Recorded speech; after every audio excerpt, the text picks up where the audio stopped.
One evening, Percy was bringing empty stone trucks from the harbour.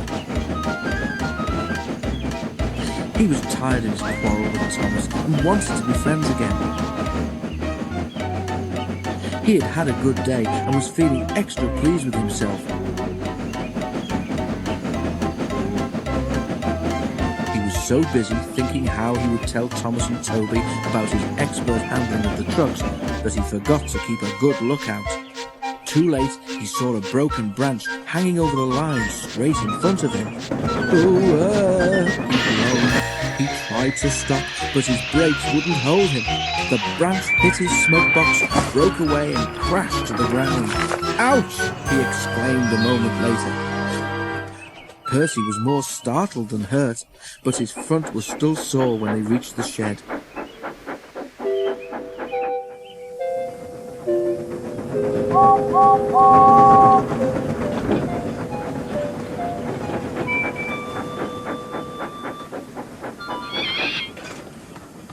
"It's your own fault," said Thomas unsympathetically. "You should keep a better lookout. I've no patience with you." "Pooh," retorted Percy huffily. He forgot his good resolution and talked to Toby for the rest of the evening. Percy didn't speak to Thomas the next day either.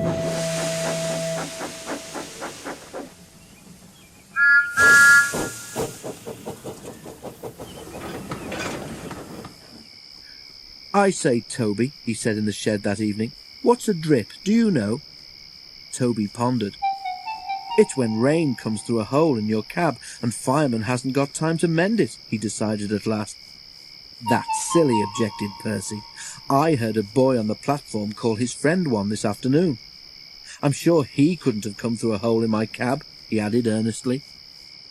Thomas was tired of being ignored. "That's different," he interrupted loftily. "The boy just thought his friend was being a coward, or silly, or a spoilsport." Percy thought about this.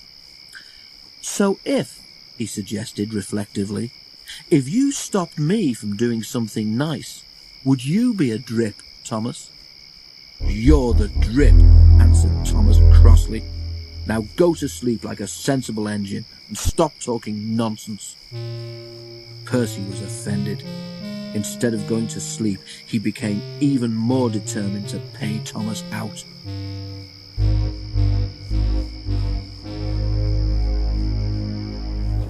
Next day, Henry's train was late at the junction. When Thomas set out along the valley, he was trying to make up for lost time. Suddenly, there was a loud bang, and something hard hit the bottom of his left-hand water tank. "Ouch!" exclaimed Thomas, and stopped. As he did so, he felt water splashing cold against his wheels. "One of your side rods has broken," said his driver. "It's swung up and punctured your tank. We'll have to get help."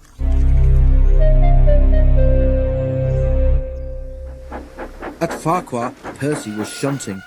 The station master came up. "Leave those trucks, please, Percy," he said. "Thomas has got a hole in his water tank. There's water dripping everywhere, and he can't get home on his own." Percy was still cross with Thomas. "I won't go," he said. "Thomas called me a drip. Let him jolly well stay there and drip himself." "But what about Annie and Clarabelle and the passengers?" reminded Percy's driver. "Do they deserve to stay out all night too?" Percy was sorry at once. "I forgot them," he said. "We must rescue them in case they turn into drips too." He hurried away.